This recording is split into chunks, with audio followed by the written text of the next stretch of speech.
Hello, welcome to another Dansky Live. Thank you guys so much for joining and for being patient while I get over the tech issues. So hopefully this time round the audio should be a little bit louder. And let me just open up the chat and everything else.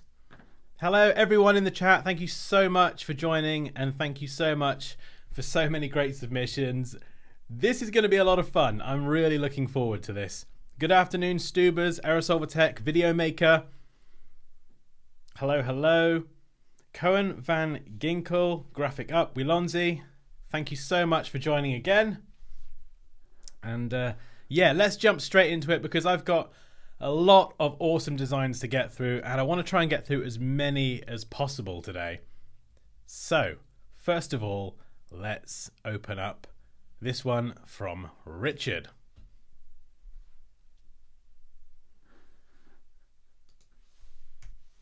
And first off, I love this. I love the colors.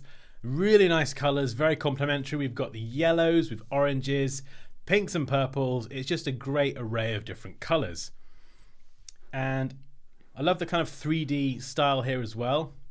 If I go into outline mode, you can see we've got lots of geometry going on here. It's all grouped together. Let's try and ungroup that and have a look at how it was created.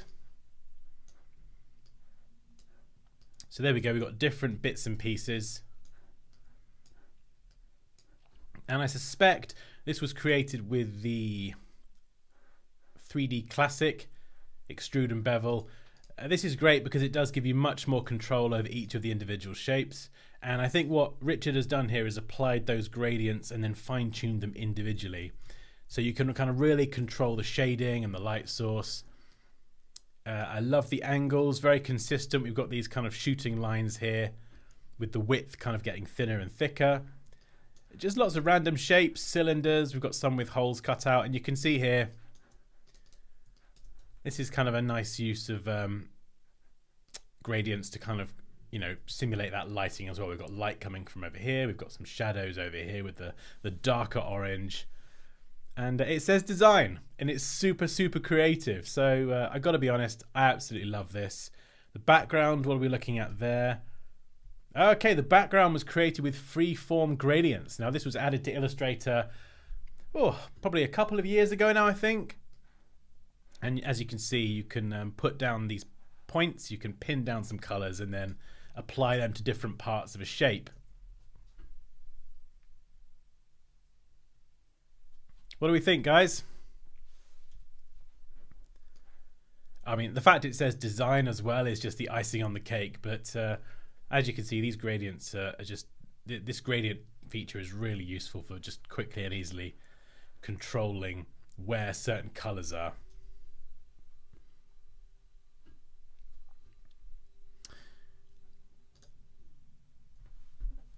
Okay, bear with me 1 second.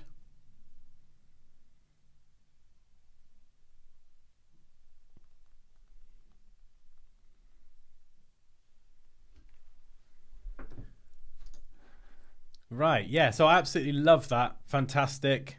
Really cool design. Thank you very much, Richard, for sending that one in. Right, next up. This one's really interesting. I do like this. This one is from Kieran Rana, and it's titled Fortune Owl. And I'm not entirely sure what the context for this is, but this is really interesting, really creative as well. I love the symmetry in this. I'm a sucker for anything symmetry. We've got some really kind of nice curves, very sort of geometric, clean lines. And there's quite a nice mix of solid fills and strokes as well. So this is just, yeah, super, super cool. And if I zoom in down here, this is the kind of thing I really focus on, is the little details, the curves, the kind of really sort of small things.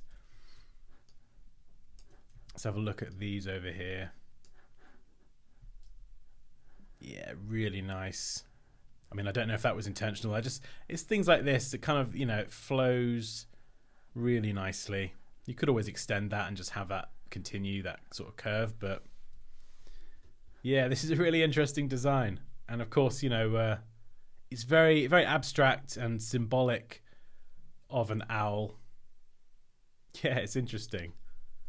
I'm not entirely sure what the context is for this design, what it was used for. I'm guessing like a logo. That would be my best guess.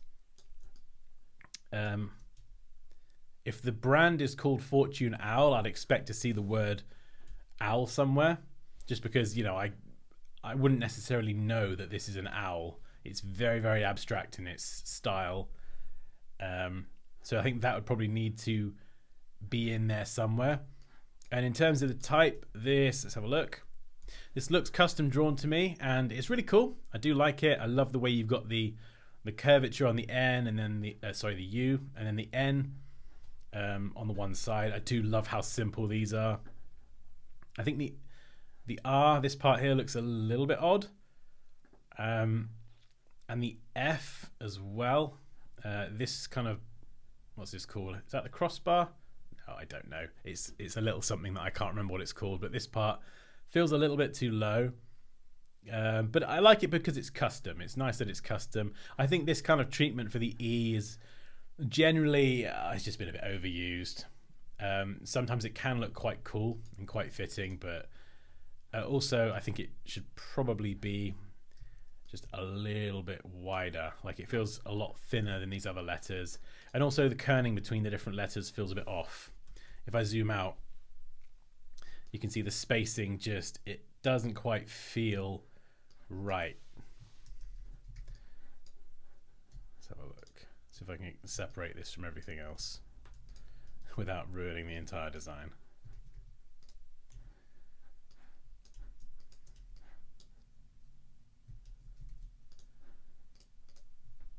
All right, let me just check. I think I'm grabbing, there we go. We've got a random line in there causing all sorts of chaos. Right, let's zoom in a bit. Yeah, so I think you'd need to kind of push some of these letters a little bit closer together. Just sort out that kerning. And it's going to be tricky with the T here and the R as well.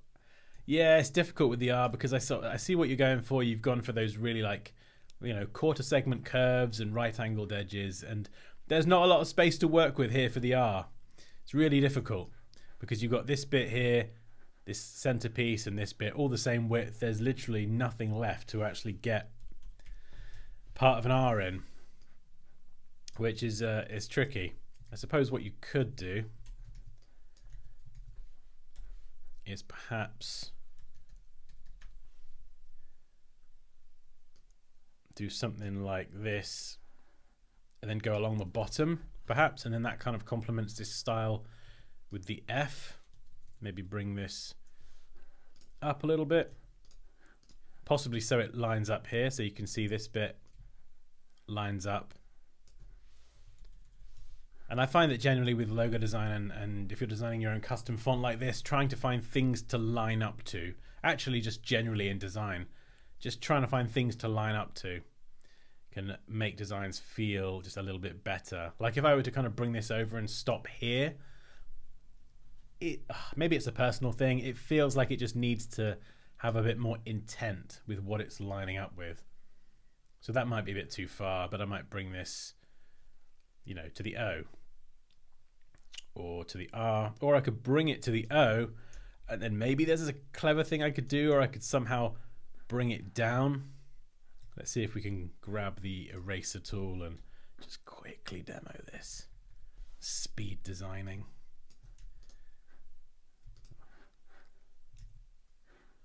No, we're going to do it with white. Really kind of quick and dirty mock-up. Maybe there's a way we could kind of link that in there so it kind of looks like the F then runs behind part of the R and then continues down. And then let's square off. How do we square that off? Let's just do it. We'll do it the lazy way.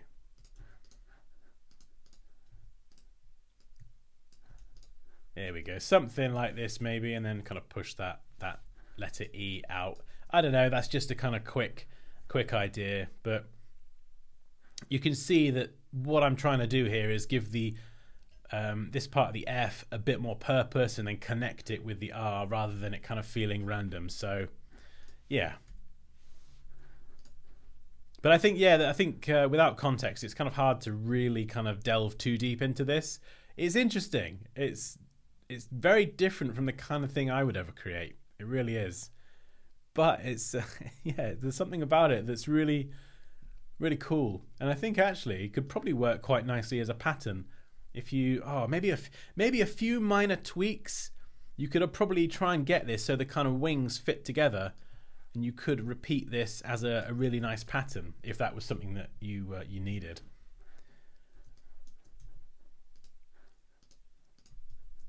But yeah, I think the type probably needs the most work, and then trying to get the word owl in there as well would be pretty cool. Right, let me just grab a link. By the way, guys, if you'd like to submit your work to be reviewed next week, let me just grab a link and I'll make sure I grab the right one.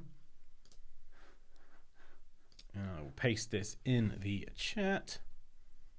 Hopefully this link works, so you should be able to submit your work there. Upload master files if you like, and then I can kind of open them up and edit them like this, or just JPEGs is absolutely fine as well. What if the R down part, which connects to the T bottom? Yeah, there's lots of different ways that you can very intricately connect the letters. Big Lou, I don't have any EPS to send you, but I can send saved images. Yeah, JPEGs, PNG, raster images are fine as well.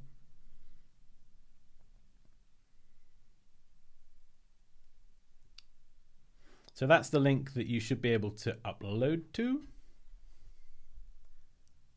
Right, let's grab the next one.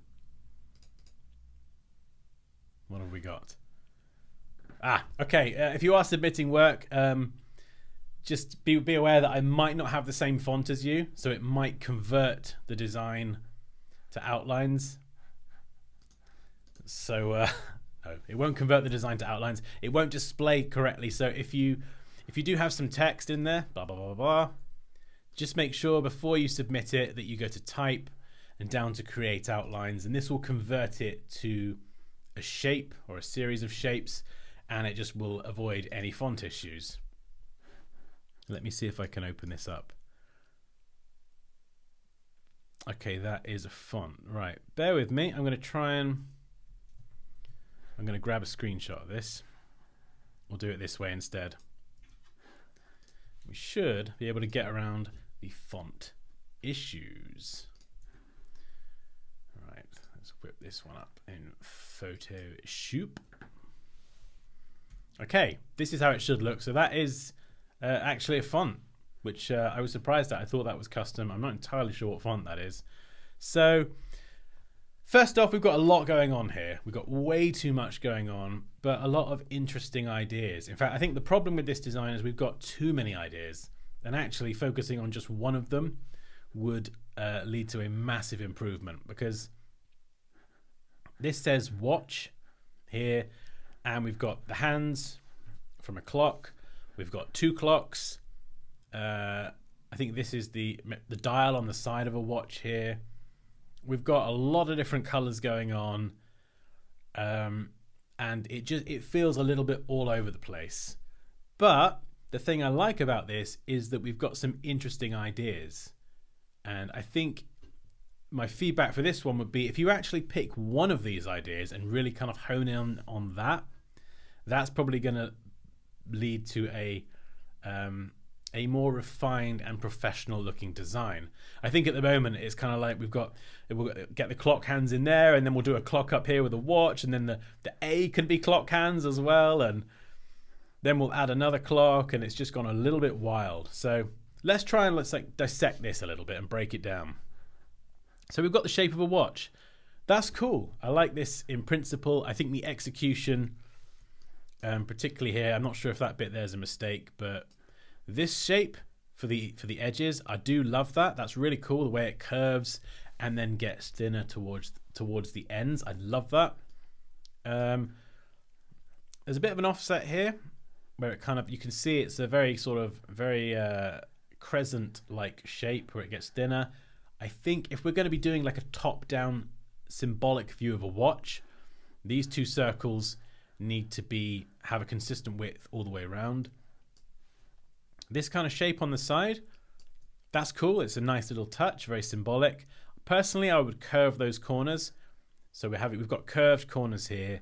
We'll just have some curved corners there, just so we're kind of keeping a consistent aesthetic throughout the design. Roman numerals. How do we feel about the Roman numerals? Is that a little bit too intricate for something that might be displayed quite small? Possibly. What you could do instead of actually using numbers or numerals is to use lines or something representative of a number without actually being a number. So for 12, 3, 6 and 9 we could have like a chunky line, and then for 1, 2, 4 and 5 etc. we could have much thinner lines. And the hands as well, I think we'd need to make those a bit thicker. And you could draw some interesting designs for the hands as well. It doesn't have to be completely straight. We could go up and then branch out at the end. Or we could have just a really chunky hand. Or you could literally go completely squared off. So there's lots of different ways that you could work on the hands as well. And I'll probably take the color out. The little tiny blob of yellow or blob of red. It's not really working. I think making these hands a little bit bigger and then kind of, I guess, making those more prominent and dialing the numerals or the numbers back into something a bit more abstract. And I would probably rotate the whole design 90 degrees as well. Rotate it 90 degrees. Just so, because at the moment it feels like it's on its side. Which, no, that's one. Yes. It's very strange. Actually, though, that's... Wait, what? Oh, no, yeah. So the watch is on its side, but the design is the clock is the correct way up. So if I were to actually turn the watch as if it were on my wrist, the clock would be 90 degrees off. So 12 would be on the right-hand side. Does that make sense? So, yeah, the actual position of the watch... in relation to, if I show you what I mean, if I just rotate this, so they're upright, I think it looks better, but now 1 is down here, 2 is down here, so they're, yeah, I think that's a problem. That'll be an issue. And in fact, just while I'm looking at it, I would probably lose the seconds hand. We don't need the seconds hand, but I think with a bit of refinement, just having that watch as a logo or a symbol, that could look pretty cool, especially with these kind of bits on the side. I do like that. Over here, we've sort of got part of a clock with the hands again. But again, I see what you're going for here with the hands integrated into the W. And as an idea, I think that could work. We've got this point here. In fact, let's try and be cheeky. This is a flat JPEG, so it might look awful if I do this. Oh, this is going to look terrible. Yeah, it's kind of hard to do. Let me see if I can cheat using blending modes. Right. This is the advantage to having master files submitted. I can open them up and just do what I like to them. But if you don't want me to do that and completely alter your work, then that's absolutely fine as well. So, okay. So, we've got a W. We've got these bits on the side. They'd obviously need to be symmetrical for sure.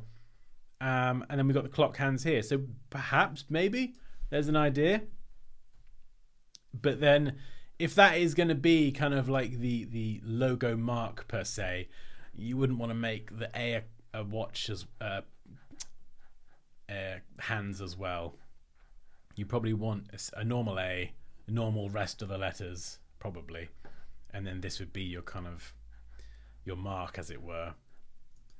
Or if we were to just ditch this whole thing together, you could literally just have a normal A, a normal W, then have the A as the clock hands, and then have TCH as well. And I don't like this font. This is it's not a good font.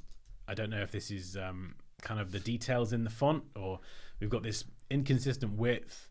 which is so close that it actually looks like a mistake. If, you know, one side was thicker and one was thinner intentionally, there'd be a bit more of a distinction between them. But yeah, at the moment they're so close, it actually feels like an unintentional mistake. And yeah, like these kind of lines here, they're a bit jaggedy in places, and this the H isn't good. I like the kind of, in theory, this could look really cool, but some of these details here need tidying up, and I think you'd need a gap here. You need at least a small gap, whereas this kind of, you can see it's got like a slither of a gap there, but then it kind of touches the letter here, and it's, yeah. And I think the angles as well, you know, this line here looks to be at like a 40-degree angle. This one here looks to be at like 65, 70. So there's no consistency in the angles either. But, and again, I don't know what font this is. It may have been one of the ones that popped up at the beginning. But you could actually draw these letters yourself and create something really cool. So there's an interesting idea here. But this font, the execution of this font, it just needs tidying up. That's what it really needs, is some tidying up. And I think a bit of clarity about how corners are treated as well. You know, we've got the kind of the top of the H kind of, you know, we've got this sharp corner here kind of jagging out. We've got square corner here. We've got a rounded corner here. We've got one half of the T at an angle and the other half straight. So I think conceptually it's an interesting idea that could look cool, but it just needs a lot of work and refinement. Right, let's have a look on the chat. If anyone's got any questions, by the way, feel free to drop them in the chat and I will do my best to answer. Stubers, it's one of those always points north watch faces, yeah. I was looking at it like, something feels off here, and it took me a while to see it.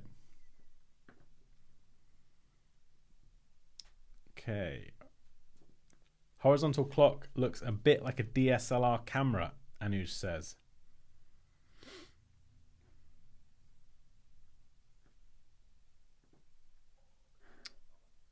Right, let's go for the next one.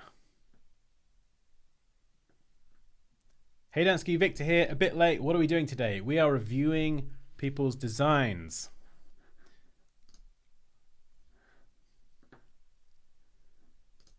Right, let's go to the next one. Okay. Oop. What file's that? Oh, that is a JPEG. Okay, let's whip this up in Photoshop. Okay, this is by Muhammad. Vestro PC. First off, I love this. This looks really, really cool. So what do we got? We've got a bunch of different elements here. We've got the PC tower itself. We've got Vestro kind of here, repeated multiple times. Vestro PC down the bottom. And then we've got some of the components. We've got 20% off. And we've got some specs for that PC here. And in the background, a bunch of shapes and then a kind of faded city skyline. Generally, I like this. I think it looks cool. I think there's probably a bit too much going on, if I'm honest. Yeah, so I think the city skyline in the background, I think you could get rid of that. You could take that out. It's just kind of adding a little bit more distraction, and it's not got enough clarity to really see what it is. Like, looking at it now, I can tell it's a skyline, but it doesn't need to be there. It's not really adding anything. In terms of the Vestro here, Vestro, it feels a bit random. We've got three that are very consistent in their style. I kind of like this half and half. It looks cool. The bottom one is different, and we've got more orange on this side, and the T, that feels a bit random. I see what you've done there. Wherever there's a product is where it's orange. So this bit doesn't have a product behind it, so it's not got the orange. But it just, to someone who isn't familiar with this design, it makes it look messy. So you know, I appreciate the artistic effort here and it's very cool and stuff, but actually this is covering up the product. And this is a good looking GPU as well. These are really nice. And I think to cover that up with this sort of line work is probably a mistake. I'd probably take that off. In fact, I'd go so far as to take the bottom one off entirely. If you really wanted to keep these three, just have these three here. So they're not covering any of the products. We've got the specs of the computer coming out here.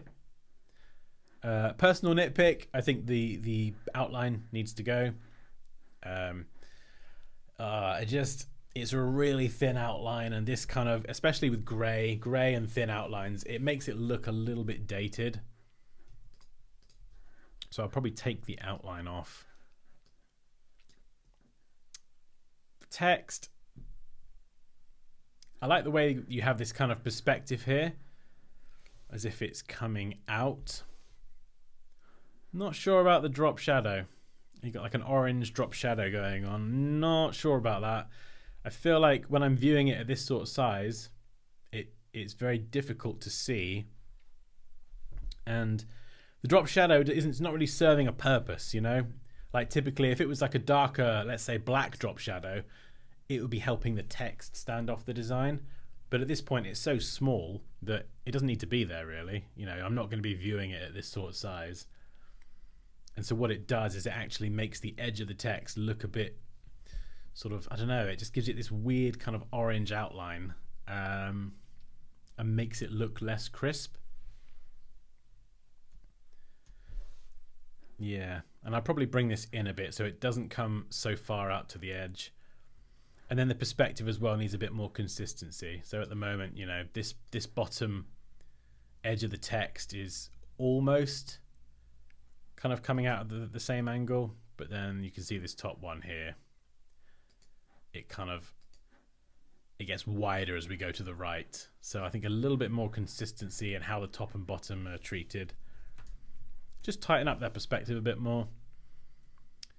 Yeah, and possibly a similar treatment to what you've done here. Like, I do like this. This is cool. Having the 20% sticker or stand, if you like. Not sticker, what am I on about? Stand leaning against the computer.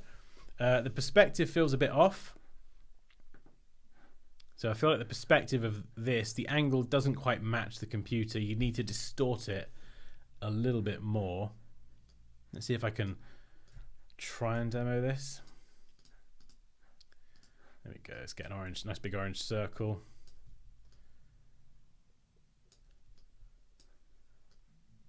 And you could actually use Photoshop's distort tools for probably a much better result.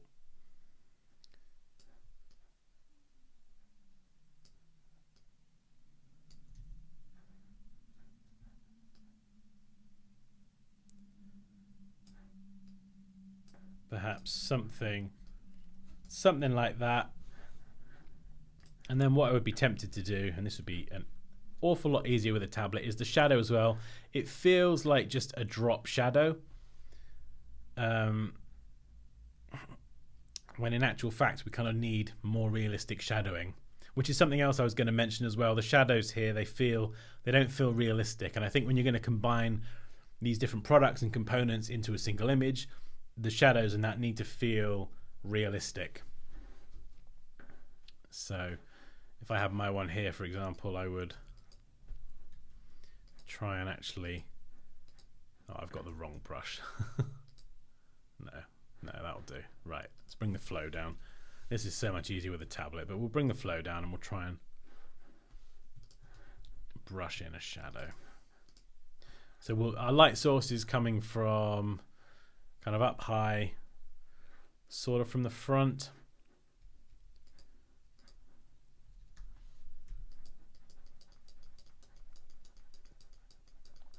Something like that. And then your shadow is going to be a little bit harder around the bottom edge as well. Let's drop that to 10.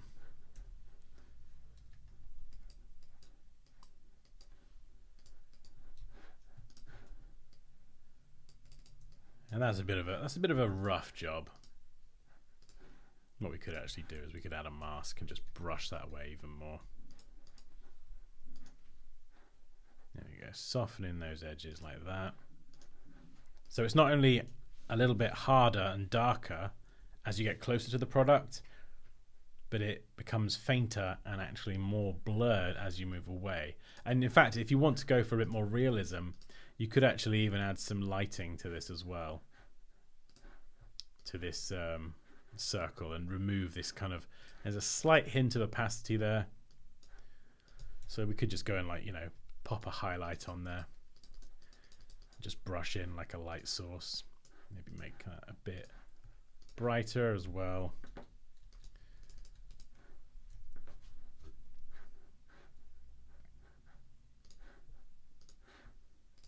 Let's go for something a bit darker around the edge.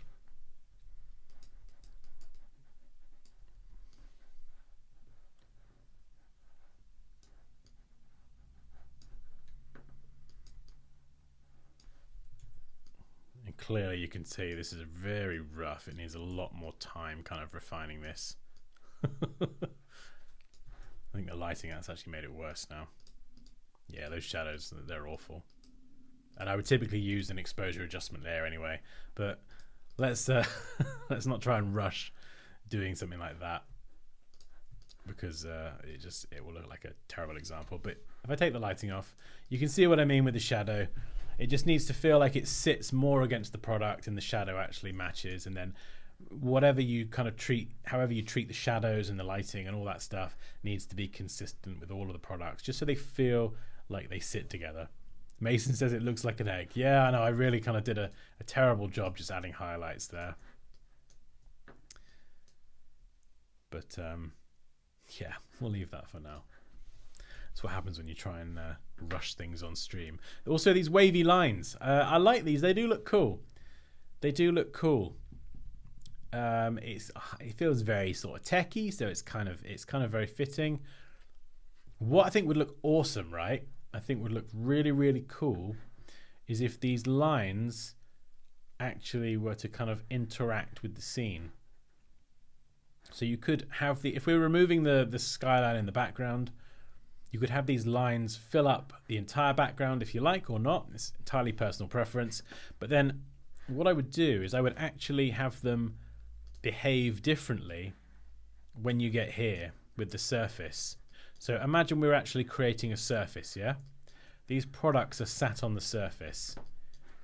So the wallpaper is going to come down, it's going to be flat, but then it's going to bend across the surface and then come down. I don't know if I'm going to be able to demo this.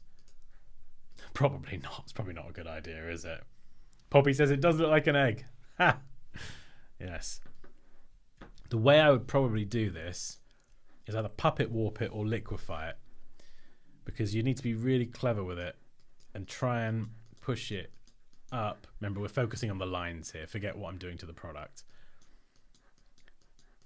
So we'd try and push these lines closer together and try and create a flat surface along this middle bit, and then continue the lines down.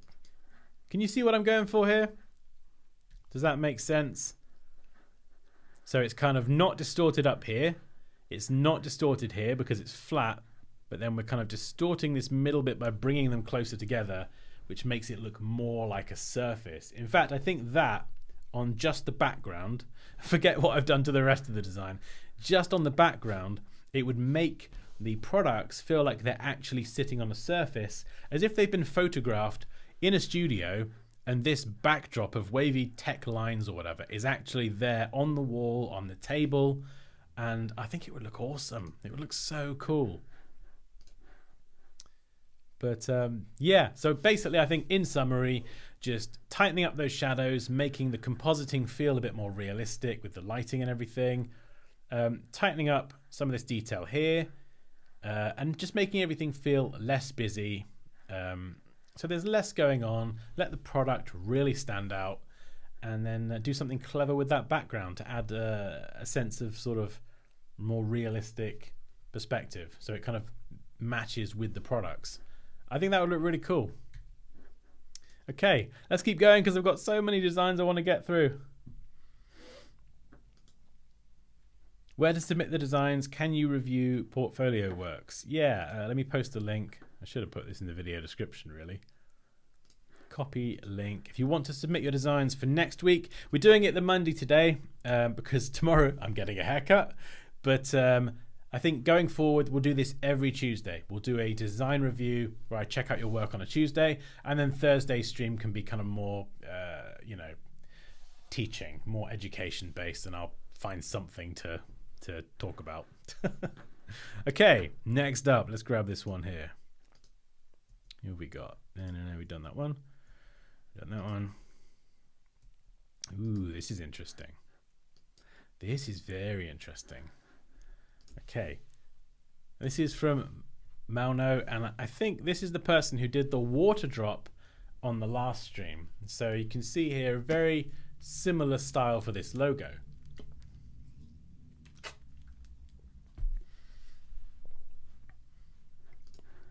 Right, let's get rid of this extra artboard. I tried to make an abstract M.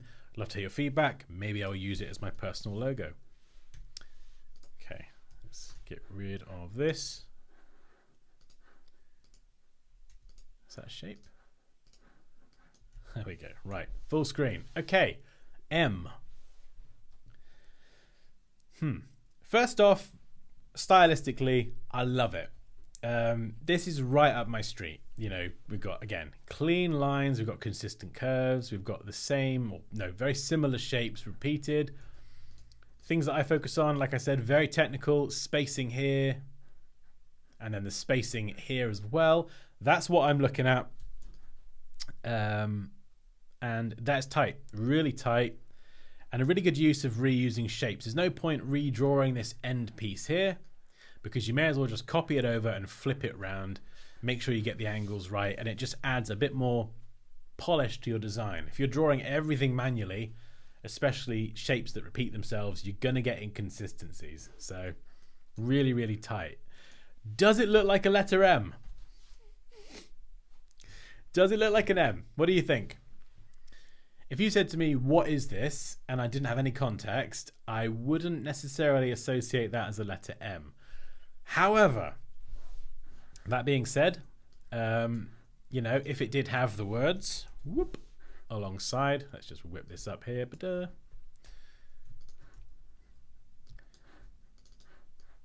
make that white. Extend this out.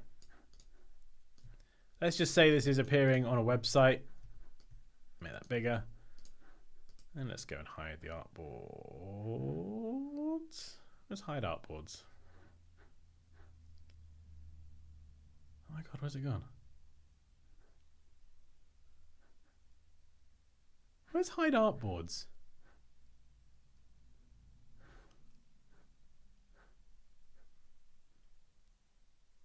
Have I gone mental? Where is hide artboards? There it is. Oh dear, what a plonker. Right, there we go. That's what I was trying to do. Yeah, so if it had some text alongside it, let's make that bold, semi-bold. One of the bolds, there we go. Do you know what I mean? Like, it's got a bit more context now.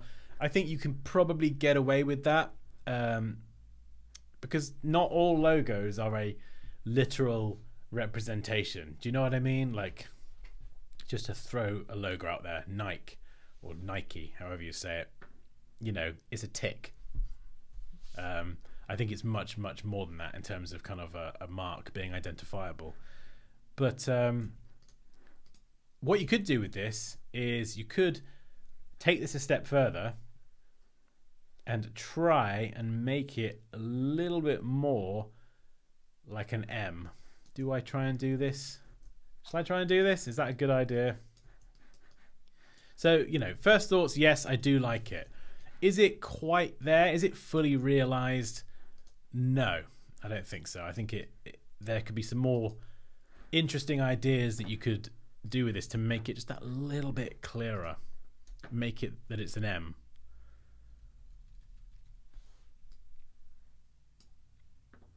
So could you do something like this? Excuse the terrible curves.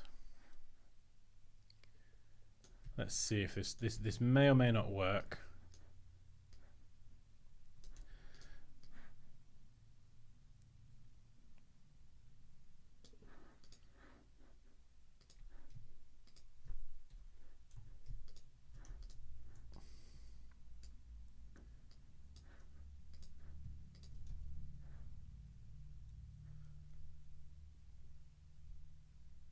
Yeah, I don't know.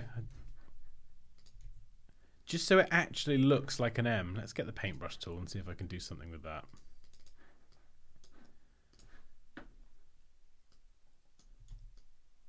Comes down. Let's make that a bit thicker actually.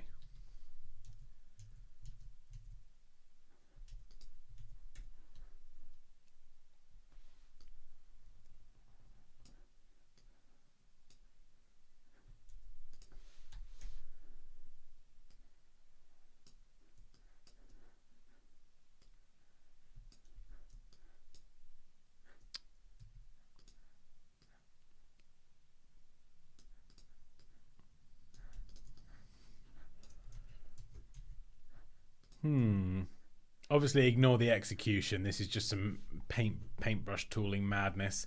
Yeah, I don't know. I feel like there's definitely something there with kind of just making it feel more like an M, because what does an M essentially look like? You know, it's something like this. There you go, done. You know, obviously that's not an execution. Let's try and make this bigger. I wonder if that could.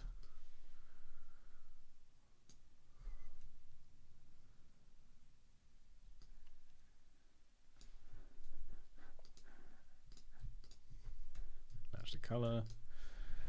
Yeah, I don't know. I think there's probably a refinement to that execution that could make it look more like an M. Obviously not that, but hopefully you get where I'm going with that. We are not perfect, Willanzi says. No, especially when trying to do it live on stream. But I think you can clearly see now that this, even though it's terrible, looks like an M a little bit more. Hopefully. Yeah, Frank says, all things being said, people don't have to necessarily see the M. It's an abstract logo. He can get away with it. Yeah, I think you can as well. It depends on the use, of course. And, you know, let's say it's on a website. You've got the added context there as well. But I do think that kind of idea, taking the creative approach and trying to make it more like an M, would you get away with it? Like, could that idea possibly work? Yeah, I think it could. But you know, I don't know. I've not seen all the other ideas that led to this, so there may be some ideas like this that were abandoned. I'm not sure, but yeah, that does look really cool as it is. I guess another way would be that you rotate it and have it a bit more upright. There's so many different ways that this could work as a pattern even. In fact, actually, these shapes are very distinctive, so you probably could, again, use these distinctive shapes as a pattern if you needed that as part of a background or something. I think it should look like an M because he was trying to look that like an M letter. Yeah. But yeah, it's really cool. I do like it. And like I said, I'm focusing on a lot of those details. The kind of smooth curves, the consistency, spacing, all of that stuff. And, you know, as far as the technical execution goes of this, it's tight. It's pretty flawless, actually. Really good. Almost flawless. Let's have a look. See if we can line these up. Ah, okay. Almost flawless. Yeah. I mean, this is a tiny little nitpick. Very slight angle there. So I would just make sure those tops are perfectly flat by aligning these anchor points using the align tools. Because you can align individual anchor points and it just means that they're perfectly lined up. So that is perfectly horizontal now. And I would do the same here as well, just to check they're perfectly vertical. Because they might be slightly off, but, you know, that is a real That is a nitpick, but that is the kind of thing that I look for. Those little details. Right, brilliant. Thank you, Mano, for sending that in. Thank you very much. Okay, another one.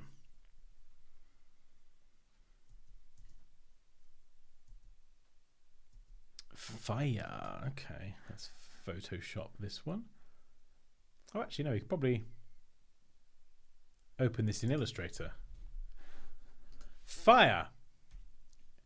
MD Rayhanul Islam, Fire and Ice logo. Okay.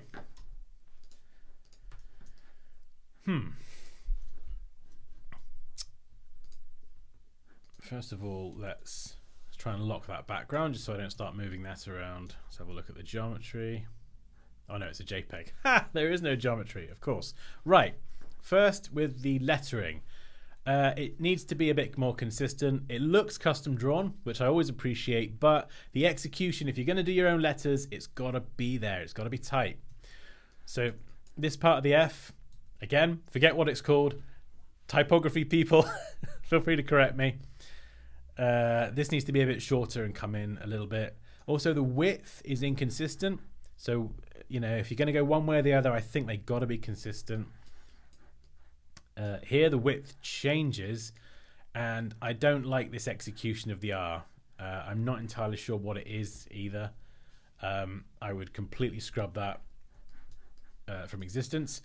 And here again the width is changing, so you know this part is a lot thicker, these parts are thinner, and again I'd bring that part for the E in a little bit more. In terms of the icon, or the mark I should say, it's interesting. I mean, technically I think the execution needs a lot of work. It needs really kind of tidying up, but from a creative point of view, this could be pretty cool.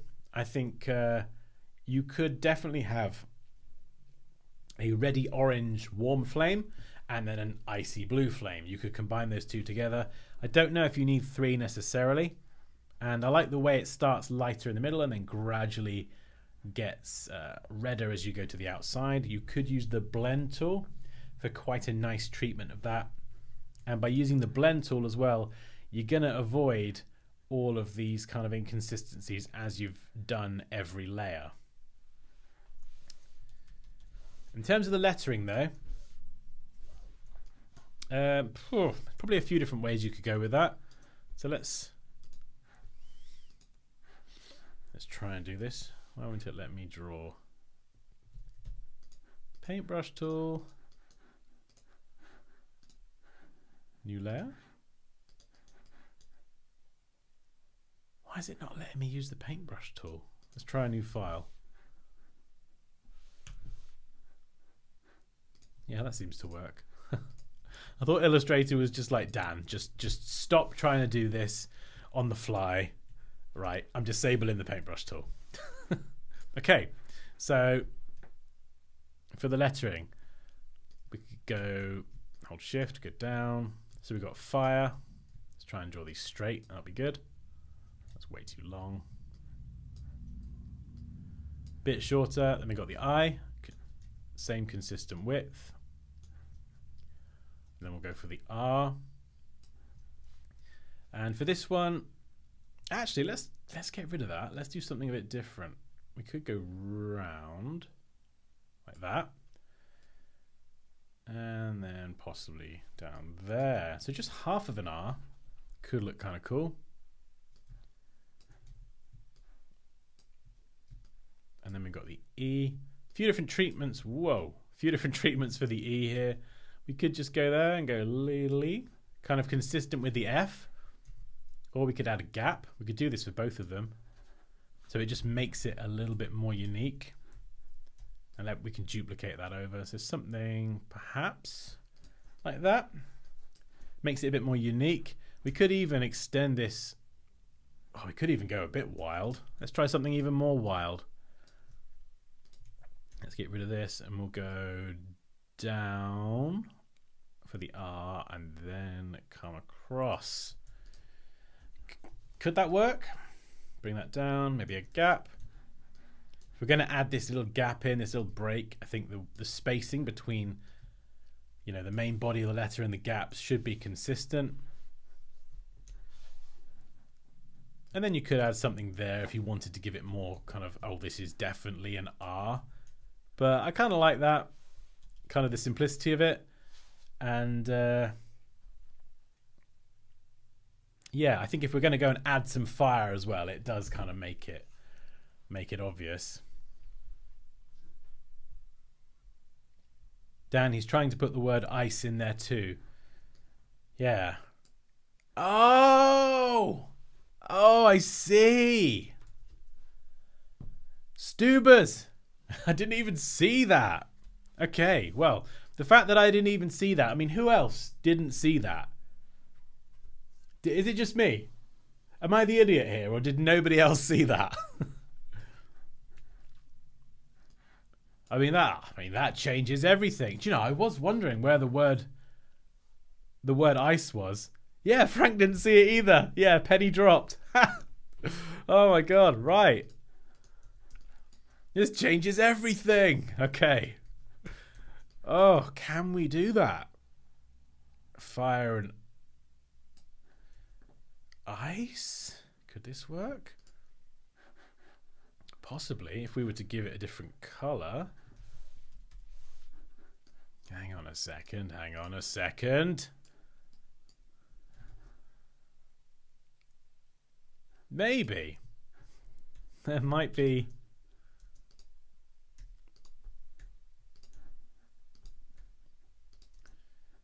I mean, of course, ignoring the kind of execution here, the concept. Yeah, that could be something. I think that was the thing. As a one logo, yeah. When you take the color out, it's very difficult to see that it's fire and ice. But I think there possibly could be a way to do that. Possibly. Definitely worth exploring. I mean, something else I was going to do, just, you know, was to, you know, say you could add a flame, whoop, up there, and then you could have the dot of the eye as part of the flame.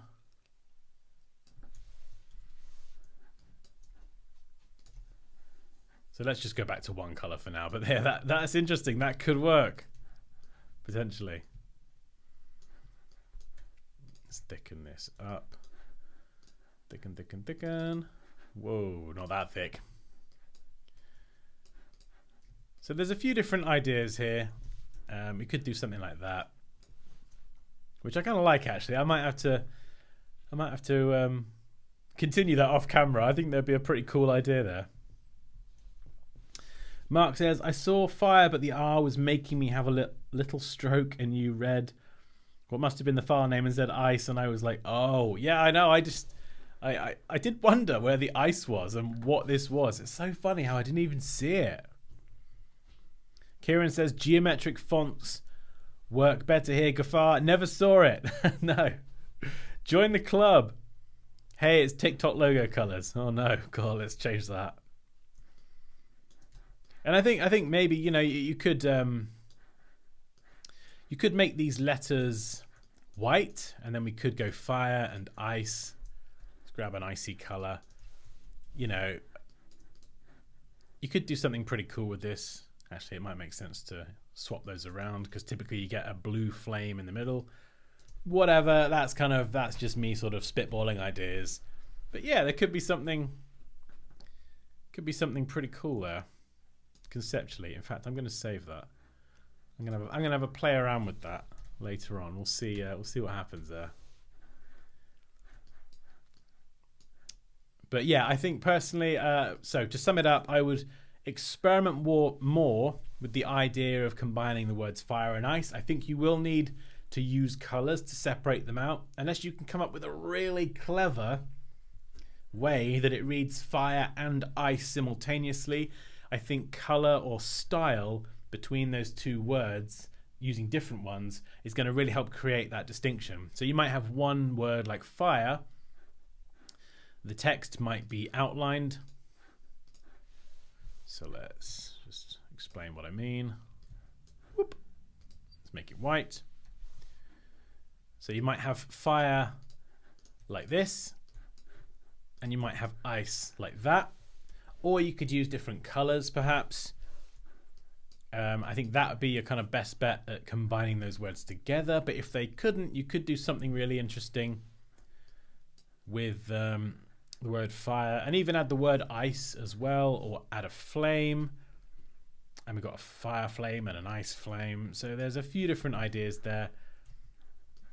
I think I do like what you've done here, but I think the technical execution probably needs a little bit of work. You know, one thing you could do is you could have the bottom, let's say the bottom in the fiery colors like the reds, the oranges, and the yellows, and then the top part could be in blue. So let's just go there. Obviously do this a million times better. Oh no, we've gone TikTok colors again. So maybe there's an idea there as well, possibly.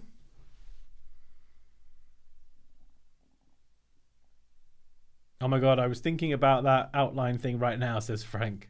Ice mirrored under fire. Ooh. Ice mirrored under fire. Yeah, you could do that as well. AG Hassan, hi, I'm new here. Big fan, sir. Amazing. Thank you so much for joining. Big Lou, low-key watching while working. Excellent.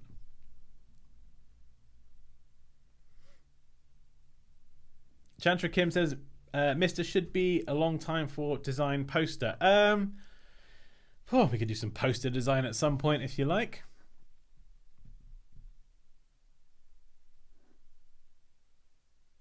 That's a cool fire icon. Yeah, we've got... Oh no, looks like Tinder logo. Yeah, that's probably where it came from.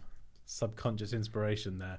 Right, brilliant. We've spent enough time on that. Let's go on to the next one. My goodness, how has it been an hour already? Okay. Right, we've got this one next. Boom, jet set. Nice, appreciate the mock-up. I'm guessing context, booking holidays, perhaps. This is by M. Atharta here. Okay, let's focus on the logo. In fact, actually, you know, if you want to add some context as to what the logo is about, the business, etc., feel free to add that to your visuals or design file in future. It just saves me second guessing it, and any feedback that I give is going to be a little bit more relative to what it actually is. Okay, jet set. So conceptually, very cool. The execution, though, that's where the logo is let down with the execution here. I think we've got this kind of swoosh here, but these corners, this jaggedy bit, this all needs tightening up. And actually the good news is it's really easy to do, because you could use the smooth tool and very easily smooth out that kink. Remove, not select the background. Let's just try and bring that back in. And then we could even try and, you know, smooth off this corner. That's one quick way to do it. Or you could just delete the entire corner and redraw it. That's what I would do personally. But, you know, just tidying it up quickly, you can see how easy it is to do. In fact, actually, we could just use the pen tool and try and redraw this manually. Let's see how this looks. Might look awful. Ha!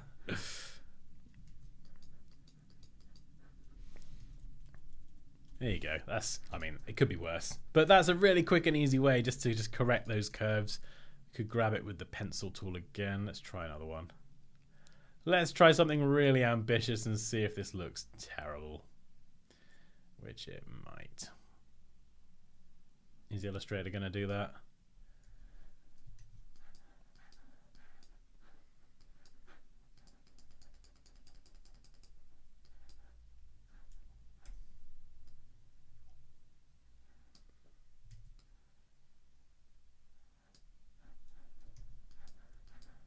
Yeah, So personally, I would draw that from scratch anyway. But, you know, just clearing up those jagged corners. Again, we've got those jagged corners here. I feel like if you were going to go for like a swoosh, something like that, I would probably do it with a couple of ellipses or something. Let's try and recreate that.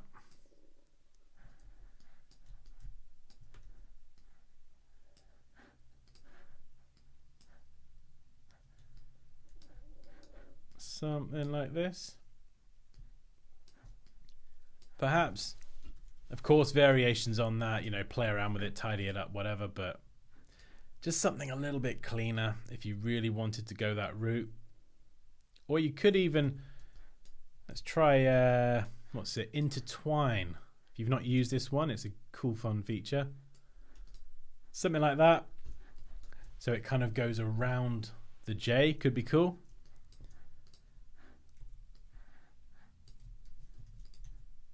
Oops. Give it back. Release. There we go.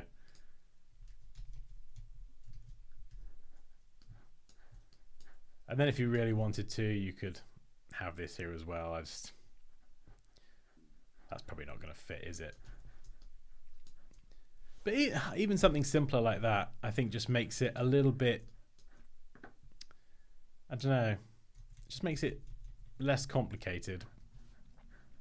Or you could just go with this. I think probably that actually is a better execution. Removing it from here and just kind of having that one stylistic thing. And yeah, if you're gonna do a swoosh or a corner or something like that, I mean, you could probably do a better one actually. If we just kind of boom that up, width tool this width down, flip it around. Join it up, not like that. Path, average. Oh no, not that. There we go. Join those together. You can see it kind of messes up that width, but we can go back here and pick this one. So you could try something like this, which might fit that shape even more, or do something horizontal actually. That looks kind of cool. That's kind of like a bit more travel-esque. It could be the front of a plane, you know, it's more of an arrow, so you're heading in a direction, but we can actually round that off as well. So you could kind of play around with this a bit if you wanted to adjust the radius, or you could have it going like that, or you could even have it going up like an aeroplane taking off. Lots of different ways that you could go with this one. And I think, you know, obviously it's really, really quick, but that way of doing it, you see how I created this. It's kind of creating one half and then duplicating it and flipping it. So you've always got that sort of, at least for this design, you've got that symmetry. So it's just going to look really, really kind of polished and tidy. You could freehand this for sure, but I think a way of doing it really well would be to kind of just use the pen tool, get the curve right, and so you're like, okay, the curve's great, and then play around with the properties, including that stroke width as well. So, you know.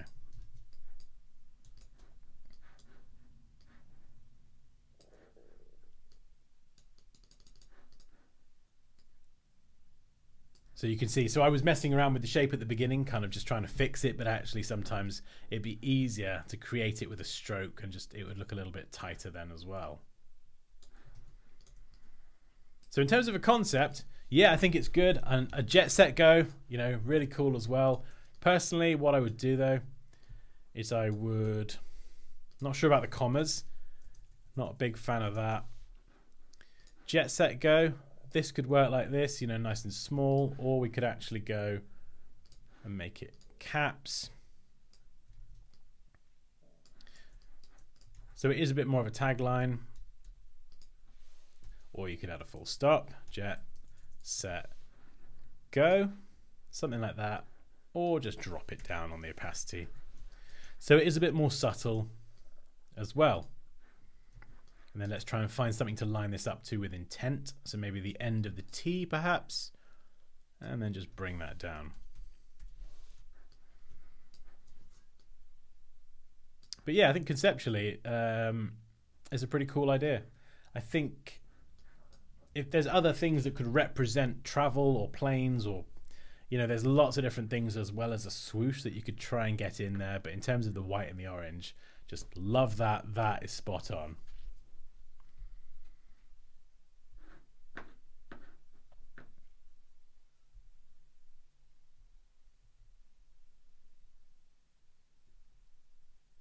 What does everyone think? Stuba says the feeling of movement. Yeah, lots of other ways, interesting ways that you can convey movement and travel. It doesn't have to just be an aeroplane. You could do an aeroplane. You could do like a silhouette of a plane, or try and integrate that into one of the letters, or maybe integrate that into the J, something aeroplane or travel related. But yeah, something even like a little swoosh. Sometimes that might be enough, you know? What are people thinking? Is the one who made that logo here, please, guys? What does the swoosh mean?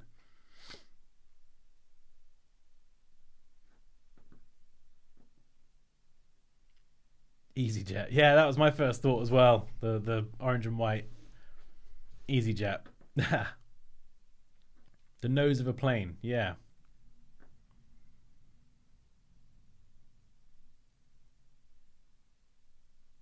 A cross section of a wing and wrap it around the whole word. Jet set. Yeah, you could do. That would be pretty cool. That's a suggestion from Mark. How about the T being a plane? Honestly, again, this is another one. There's so many ideas. I kind of want to just play around with it now. But I've got a few more designs to get to. But yeah, that'll be a fun one. Could you get away with white and orange competing with EasyJet? Maybe. Might need a different color palette to set yourself apart. Right, what do we got next? This one here. Let's open this one up. Illustrator.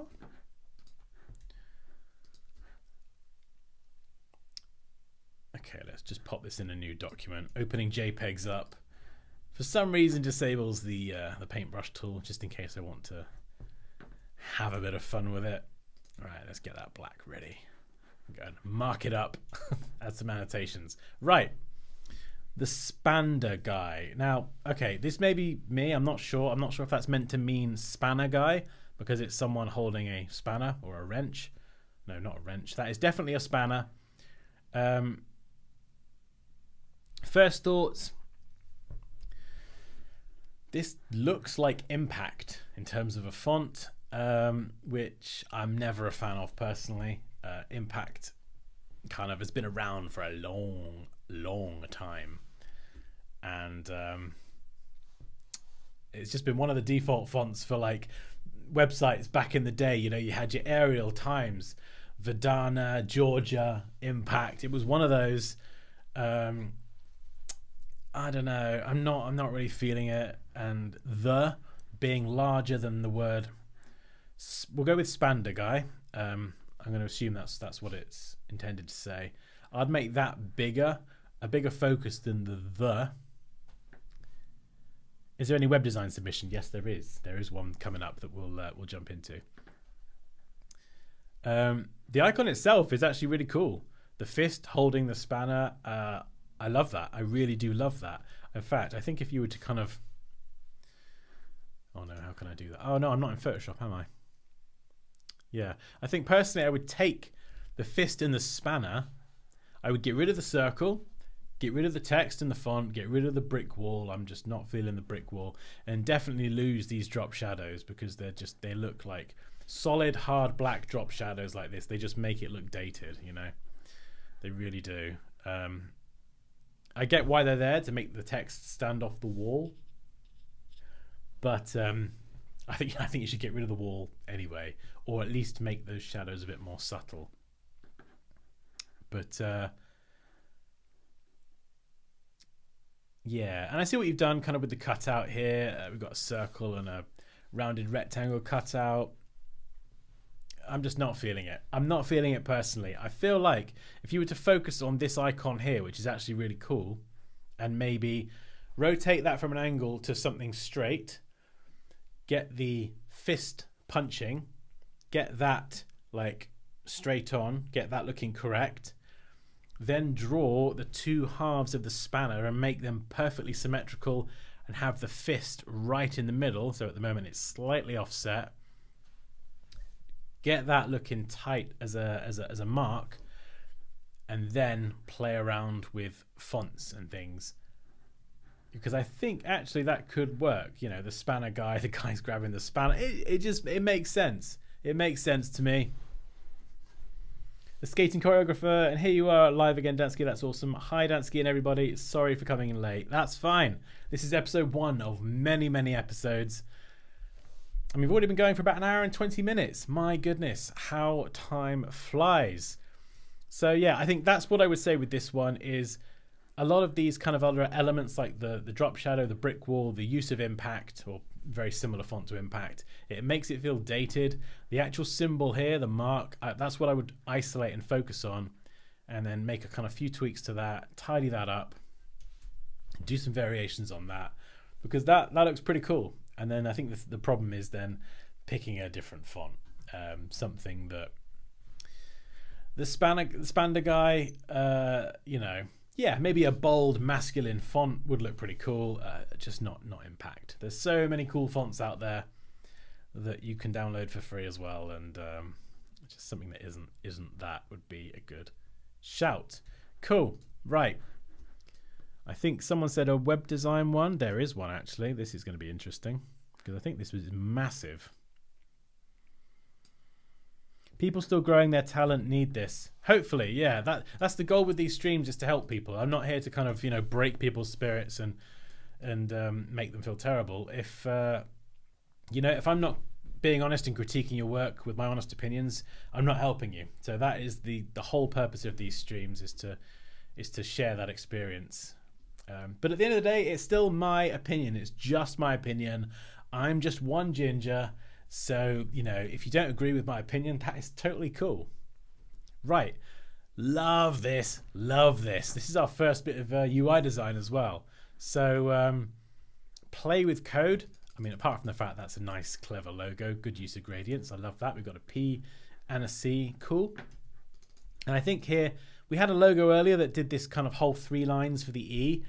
I think this use feels like it fits more because the entire font, we've got chunks taken out of the letters, and so that style is consistent throughout the type. So when we get to the E and we've got this more symbolic representation, you know, it feels like it fits a little bit more. I'd probably make it a bit wider and make it not so tall, taller than the other letters, but yeah, I think you get away with it much more here. Anyway, let's focus on the actual UI design. Really clean at the top, nice underline there showing the page that the user is on. Nice big bold button, good type size, that's really good. We've got a very clear headline here with focus on the word simplifying. I don't like this squiggle personally. It just, no, that just, it feels like someone's just, their pen has slipped and they just gone. So I'll probably get rid of that. But nice cold colors, bold text. This type here is a bit thin. It's a little bit thin, I think. Some people may struggle to read that. I'm a big fan of thin, light, elegant typefaces, but I think in this case it just needs to be a pinch bolder. Dansky, could you fix the audio on my headset? I only hear one side. Oh no, okay. Is everyone else just hearing the audio coming out of one side, or that may just be something I need to tweak in future so the audio is coming out of both left and right. Yeah, so get started. We've got 2 different buttons here, both with slightly different treatments, which is really cool. Left side only. Oh no. Oh, sorry guys. Let me see if I can change that now. I don't know if I can.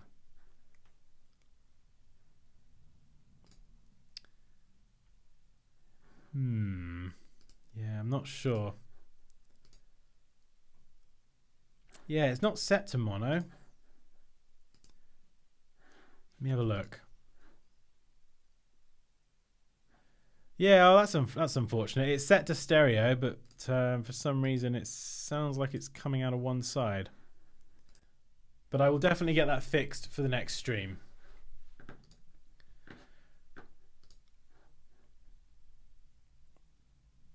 Left only for me, yeah. Yeah, it's Poppy's fault. My fault. I was meant to check the audio, but I didn't use headphones. Yeah, it's all Poppy's fault. Let's blame Poppy. Right, there we go. This graphic is amazing. I love this.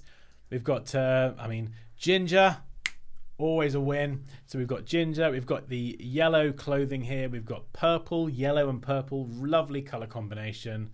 And we've got all these tabs around with different elements on there, different icons that relate to it.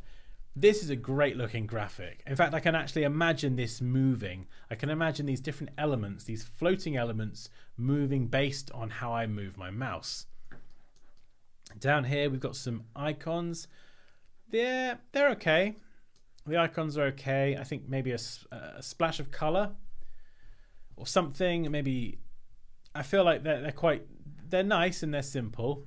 The width is a little bit inconsistent on some of them. This one here feels thinner than these ones, so I'd tighten that up. But yeah, I don't know. I feel like they could be a little bit more. Maybe some 3D icons or something.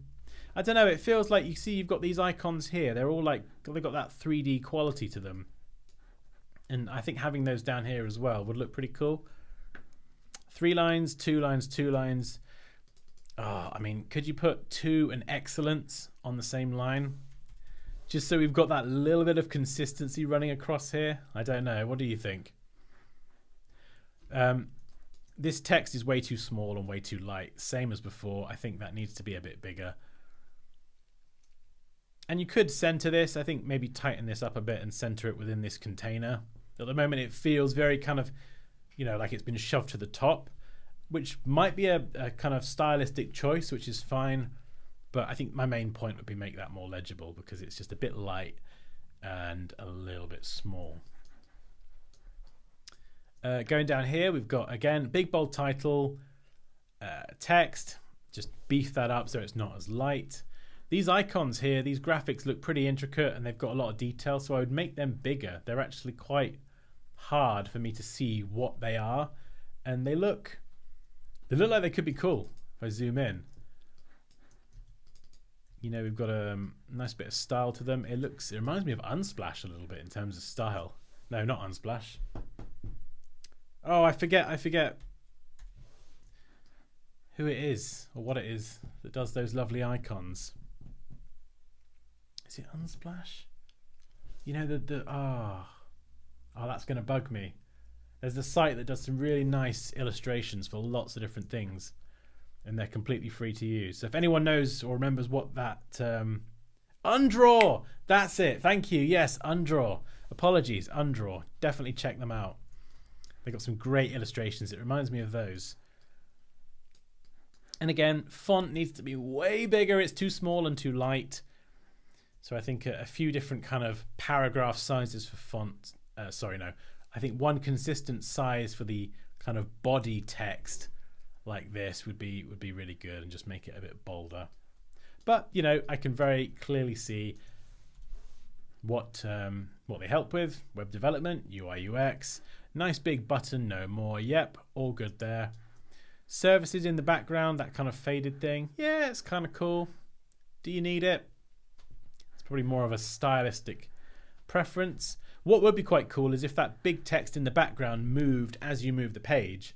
So it's not this static element, it actually moves as you scroll, which would give this kind of a nice sort of parallax effect. And I'm guessing this cursor here is indicated to change the user's cursor when they're actually browsing the page. Because if I go to the next section, it's purple.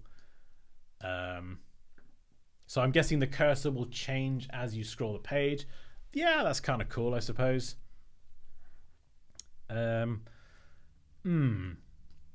Not a big fan of this long text. You wouldn't really run this much text in one line. You definitely break that up a bit more. So if you're going to go right align,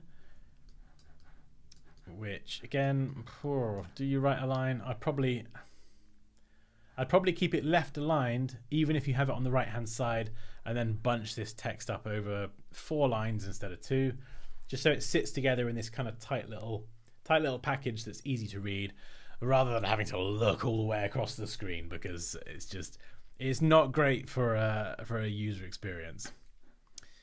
I'm guessing this here, the purple, I'm guessing that's a hover state. Could make the icon purple as well, or have each one as a different color perhaps. That might kind of break the theme a bit, but definitely the hover state could be pretty interesting.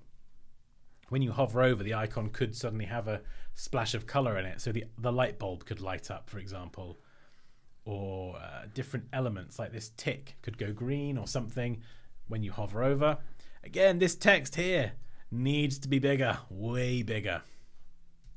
And I like the 1, 2, and 3. It's possibly a bit too subtle, so maybe bring that up a bit so it's more obvious, because that does very clearly demonstrate a 1, 2, 3, 4 step process, which is great. It just needs to be a bit more prominent. And then meet the experts. So we've got that same kind of watermark text in the background, which could move with the page. And Suraj Mishra is the only person that works for this company and has apparently cloned himself 3 more times. But again, we've got a nice consistent style. The icons here, the Twitter one needs to come a few pixels to the left, I think. It's just a bit off center. Same with the LinkedIn icon, that just possibly needs repositioning ever so slightly. The rounded corners and the drop shadow is beautiful. I love how subtle this is. Remember before we looked at that black drop shadow? That's just way too harsh. Whereas this subtle drop shadow, it does the job, it lifts it off the page, but it just looks so much more clean and elegant. Newsletter, yep, subscribe now. And a nice consistent color palette. And down here we've got some questions. Same feedback here, you know, do you left align this to the right or do you center it? Right aligning text. Not sure about that. And I think perhaps the only thing I would say here is, apart from the obvious text thing I've mentioned already, I would just bring these two a bit closer together. So, you know, the general text here is very clearly, these are the general questions. So I think possibly, you know, you need to close the gap a bit and then make the word general relate to these questions a bit more visually. But this is the kind of thing that when it's actually live and, you know, you're clicking through services, internship, etc., this changes. It becomes very, very obvious. But I think, yeah, just working on that relationship between the tab, the active tab, and then the questions is probably not a bad idea. Nice big button, no more. Probably keep the treatment a bit more consistent. We've got, you know, a small pill shape here, and we've got a full width one over here. So, you know, what are we doing with this? Are we going to kind of keep it consistent, or, I mean, this one doesn't even go full width as well. So maybe there's a few little inconsistencies I would just tighten up personally. And then lots of footer. I mean, the footer, yeah, that's pretty tight. Pretty nice spacing.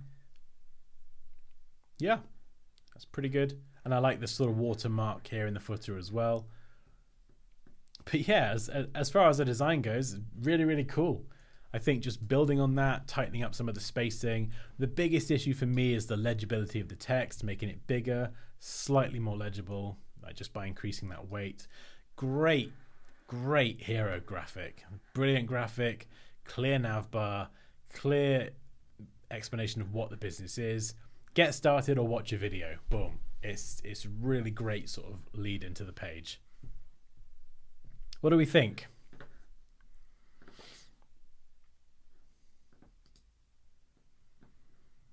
Frank says, one should be cautious about using a lightweight for the text. Easier to get away with it with bigger sizes, or else it's difficult to read. Yes, I know, definitely. I'm a sucker for those those lighter fonts, or juxtaposing a lighter font with a heavier font can be quite a nice way to pair different words together. But when you've got those smaller sizes, you've got to be careful. Please review a manipulation, Dansky. Oh, that'd be amazing. I'd love to do that. I don't think anyone submitted one yet. So if you've got any photo manipulation work, yeah, I would love to review some of that. That would be fantastic. Design specific, thank you very much. Was this your design? That is the question.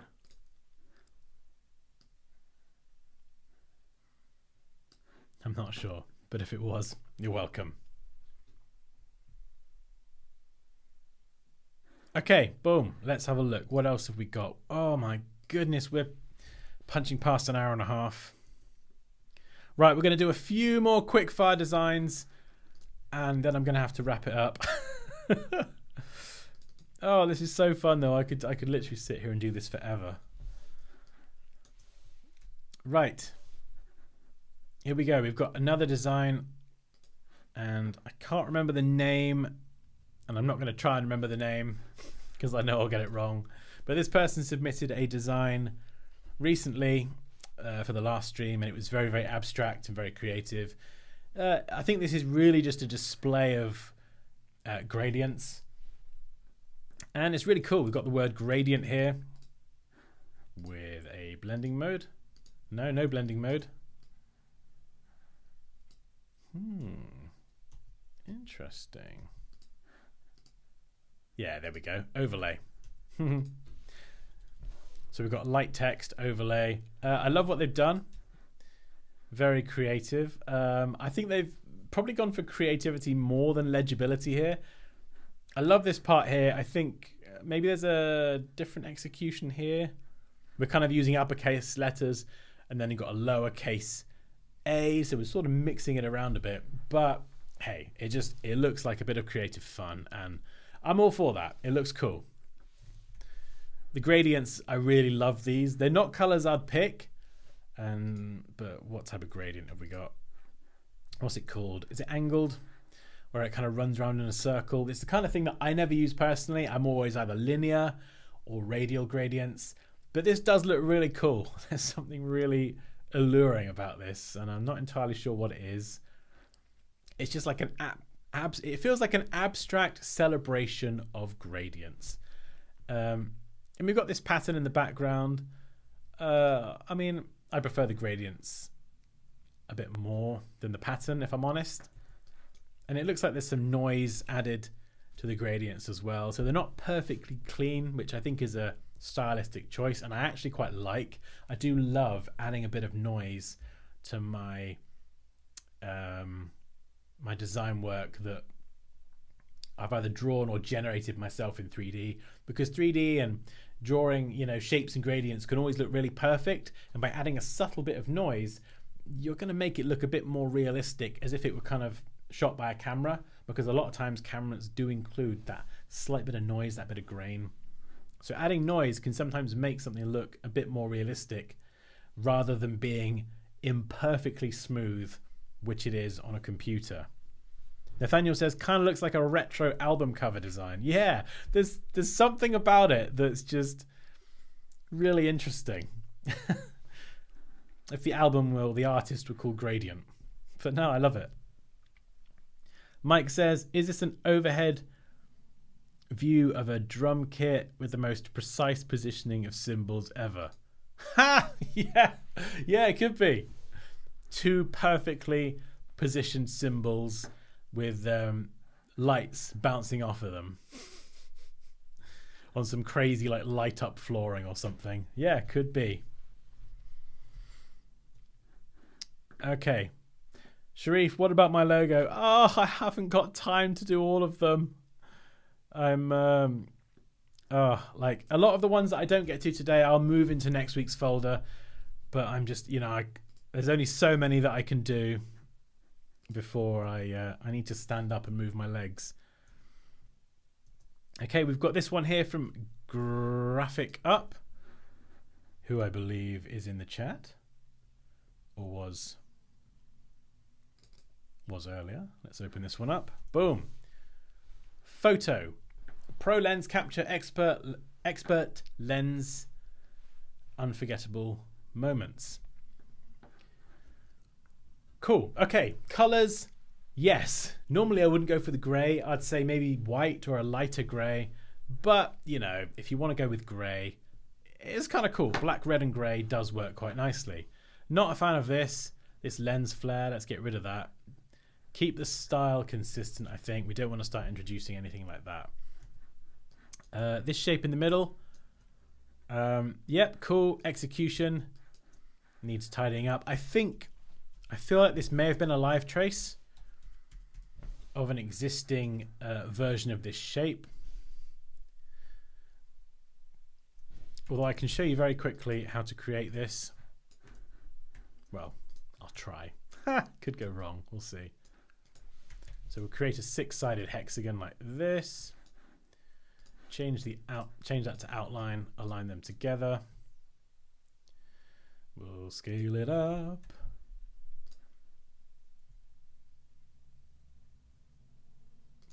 And there's much more precise ways to do this. I'm just showing you a very quick way. In fact, I would actually do this using math. But just to demo this, we're going to do it. We're going to do it nice and quick. No, get rid of the paintbrush tool, Dan. So we've kind of got that basic shape. Thicken it up. Expand it all. There we go. Combine together. And then remove the outside edge, and that leaves you with this shape. So, oh, actually, let's get rid of the middle. Get rid of the middle. There we go. So that's what I would probably do, is just, you know, it's a much a tidier way of creating those shapes. And I think learning how to create those different shapes like that, it just comes down to practice. You know, like I've used the tools so much. I live and breathe Illustrator's tools. So when I see a shape, it's usually easier for me to figure out how to create it. So that's just one way that you could do that. Anyway, back to the logo. Love this font. Whatever font this is really, really cool. The T and the P, the width feels a bit off. So I'm not sure if this is custom drawn, but if it is, I would just bring that P in a bit more and bring the H in so the letters are a bit more consistent. And I would move them up slightly as well so they kind of line up with the shutter. So let's get some yellow guides up. Boom. The yellow guides of judgment, because I'm going to judge your alignment. Right, there we go. Let's move that down. You can see here, I'd bring those up so they sit centrally, and then move those logos, I can't speak, letters up so they sit centrally alongside the shutter. Maybe space them apart a bit more. I'll bring that width in. Oh, I'm just going to go ahead and have a bit of fun with this now. There we go. Boom, boom. Yeah, just tidy up the width a little bit. And that's good. Keep that central to the camera body. Again, little details like this button at the top here. It feels further away than this one. So let's just make sure they're consistent. In fact, personally, I'd probably just go with one, because you only really, on a lot of cameras, have one dial. And of course, you need to adjust the spacing for this top section as well. Well, I'm not going to worry too much about getting too in depth with it. Here, just give that a bit more spacing. And then again, try and make this look purposeful. So I'm just kind of trying to line up bits where I can. It makes things feel a bit less random and a bit more intentional. Again, here, could we line that up? You can see it's almost there. So that's something I would do. And again, we want to pay attention to these corners. You know, we've got one that's slightly rounded, one that I don't know what's happened here. So we want to make those corners and those shapes nice and clean. It's just going to give us a much better result. This font, what font? Bebas. There we go. That's Bebas. Thought it was. Bring the spacing in. We don't need that much space between the words. You could maybe increase it a tiny bit if you wanted to, but you know, it doesn't need to be that much. I think the problem we've got here is we've got the word photo, pro lens capture. Is that all the business name, or is the business photo with 2 taglines under here? Like, what is the business name? If the business name is photo pro lens capture, I think at the moment it's just we've got too much happening. So I don't know if that is the name of the business. I'd probably try and squish this up a bit. Oh no, I'm going to mess everything up now. Oh no. Oh dear. I can't help it, guys. I love kind of having a play and getting around, getting involved, getting my hands dirty, so to speak. You know. So you could do something like that, and maybe bring the letters down a bit. If that is the business name, you know, the pro lens capture bit.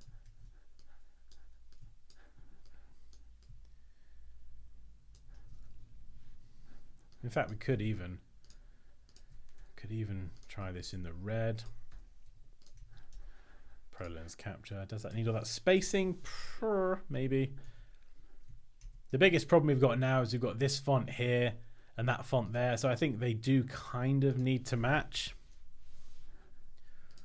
Let's see if I can just find something very similar. I'm going to very quickly pair them. Bold. We're going to go black. That's as close as I can get for now. Just so there's a little bit more, what's the word?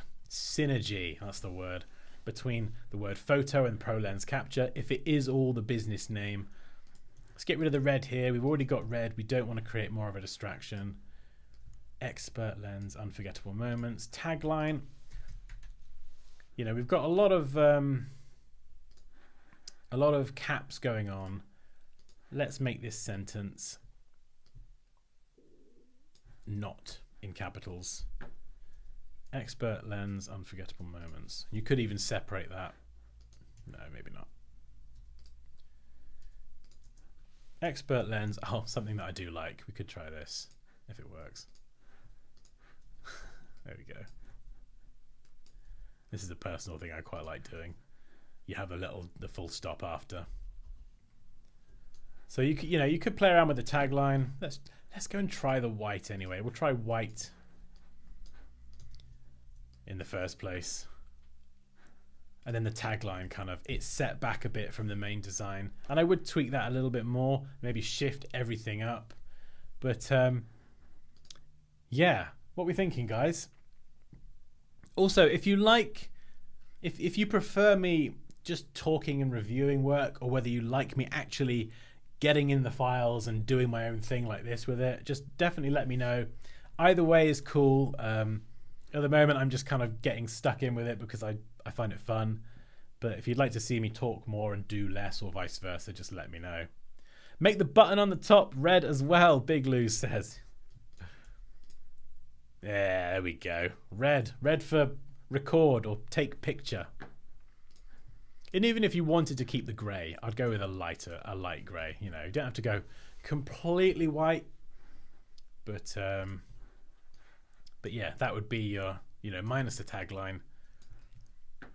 That would be your logo. Or you could just do a version that completely strips all of this out and then has that set there to the side. And make this a bit smaller. And then you could make the O a similar circle shape as well, so there's a bit more consistency.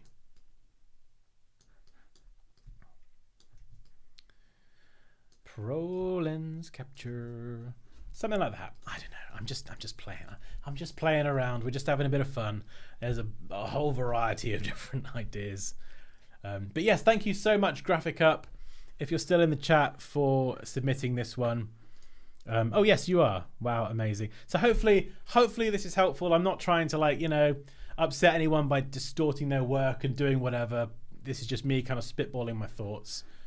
And again, you know, I think you can see it more here. What I mentioned before, the P and the H, they're very wide. And now I've taken away all of the other sort of parts of the design, and the type really has a lot more focus. You can really see those issues, you know, with the P and the H being a lot wider.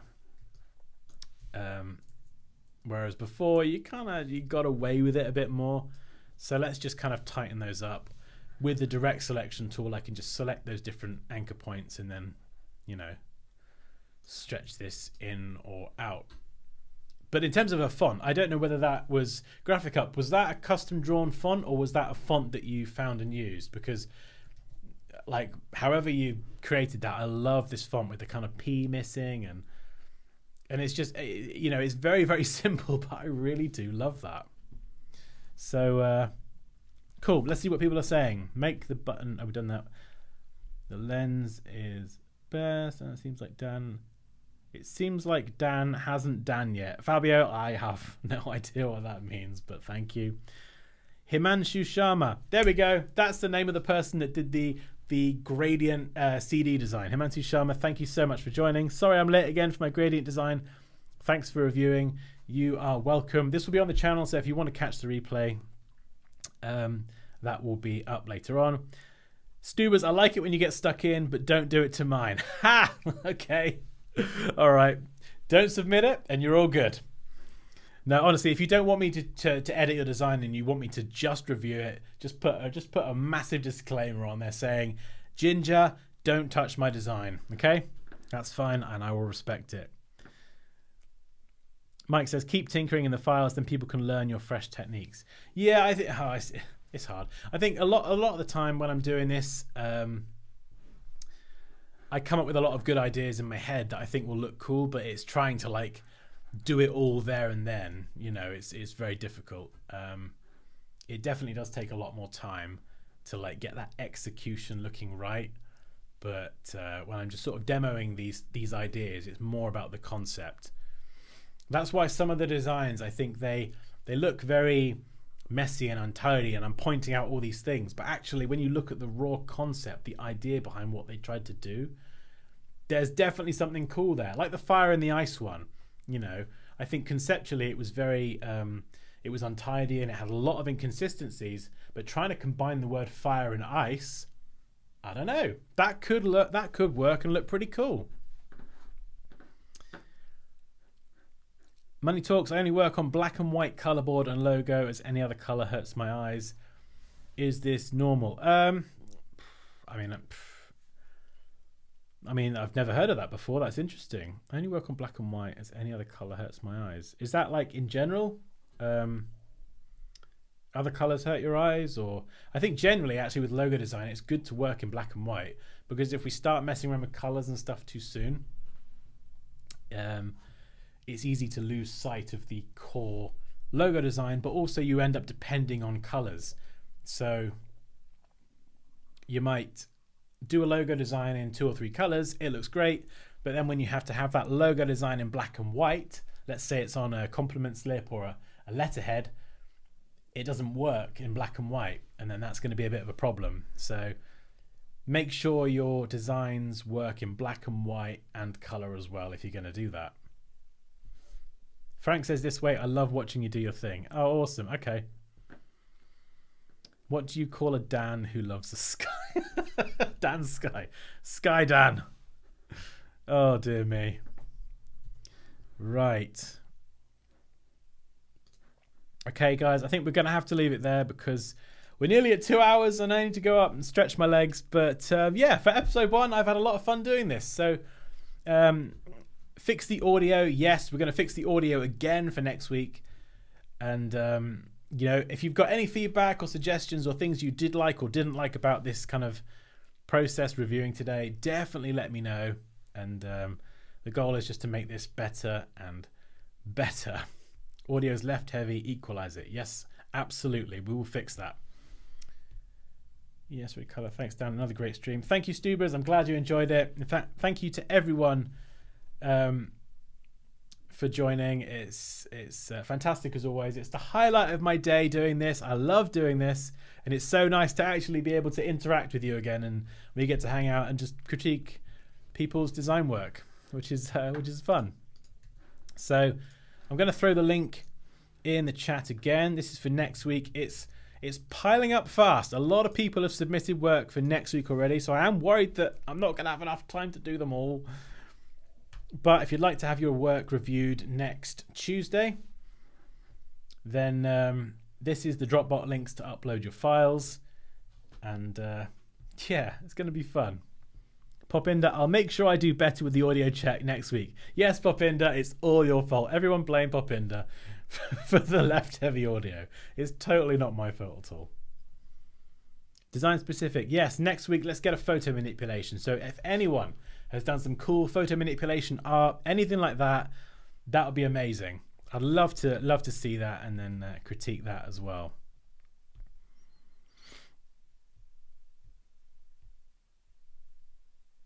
Oh, amazing. Fantastic. Right. Thank you so much, guys. Have a fantastic day and a fantastic week. And I'll see you in the next one.